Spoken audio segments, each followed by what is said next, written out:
তো এই পরিবেশটা ভালো লাগে। দেশি হাঁস মুরগির ডিম ভরা ভরা রয়েছে, কিন্তু খাওয়ার কায়দা নেই। তো গাইস, সকালবেলা বাবা মা চলে গেছে একটা ধর্মীয় অনুষ্ঠানে, বাড়িতে একা আছি।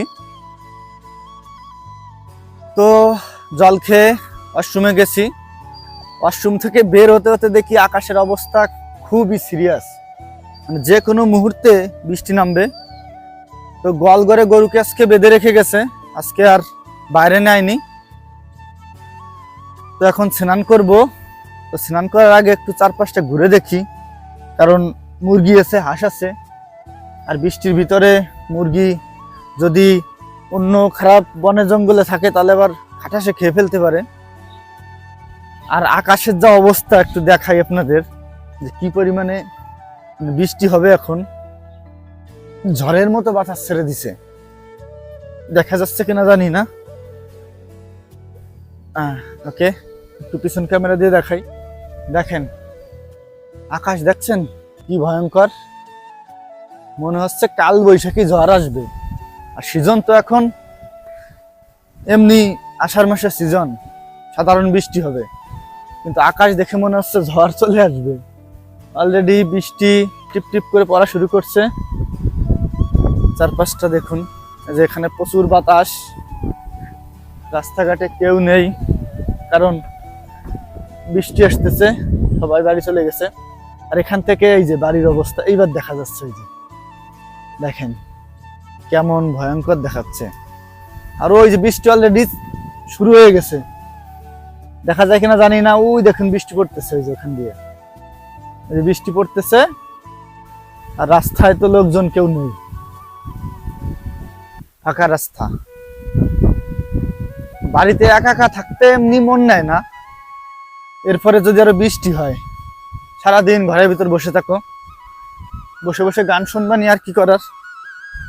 তো এই পরিবেশটা ভালো লাগে, কিন্তু ভাই সত্যি সত্যি সীমিত সময়ের জন্য ভালো লাগে। মানে ওই যে পার্মানেন্ট যে একটা ভালো লাগার ব্যাপার, সব সময় ভালো লাগে এরকম না। গ্রামে থাকি, গ্রামের দৃশ্য দেখাই, গ্রামে থাকতে থাকতে ভালো লেগে গেছে। কিন্তু আপনারা যারা শহর থেকে আসবেন তাদের অতটা ভালো লাগবে না। অনেকে কমেন্ট করে, দাদা তোমার এলাকা খুব সুন্দর, খুব ভালো লাগে। ভাই ওই দেখতেই সুন্দর গ্রাম, ঠিক আছে, কিন্তু থাকতে গেলে বোঝা যায় ভালো না মন্দ। হ্যাঁ, আর আমরা থাকি, জন্ম এখানে, থাকতে থাকতে অভ্যাস হয়ে গেছে, তাই ভালো লাগে। এই যে বৃষ্টি শুরু হয়ে গেছে, বৃষ্টি শুরু হয়ে গেছে, আর থাকা যাবে না বাইরে। হ্যাঁ নানু, নু কিচ্ছে, এই তো দেখুন কি পরিমাণে নেমে গেছে বৃষ্টি, দেখছেন। আমি এই যে গোয়াল ঘরে এসে আটকা পড়ছি, এখন বৃষ্টিতে স্নান করব, খুব ভালো লাগতেছে। আজকে অন্তত একটু সুযোগ পাইছি, আর বৃষ্টিতে স্নান করার সুযোগটা হয় না, স্নান করার পরে বৃষ্টি নামে। আজকে এখনো স্নান করি নাই, এখন বৃষ্টি দেখে আর লোভ হচ্ছে। দেশি হাঁস মুরগির ডিম ভরা ভরা রয়েছে, কিন্তু খাওয়ার কায়দা নেই।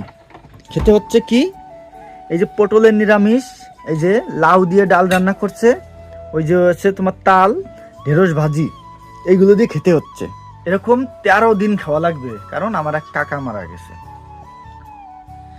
কি এর করার, নিয়ম মানতে হচ্ছে, সেজন্য নিরামিষ খেতে হচ্ছে, কোনো আমিষ খাওয়া যাচ্ছে না। তো মা বাবা খেয়ে চলে গেছে, বললামই তো, এখন আমি সবটা নিয়ে নিয়ে খাচ্ছি। এই নিয়মটা যে কে সৃষ্টি করেছিল ভগবান জানে। তারা থাকে হচ্ছে ইন্ডিয়া, আমি আমার জন্মের আগে চলে গেছে, ঠিক আছে, আমি দেখি নাই।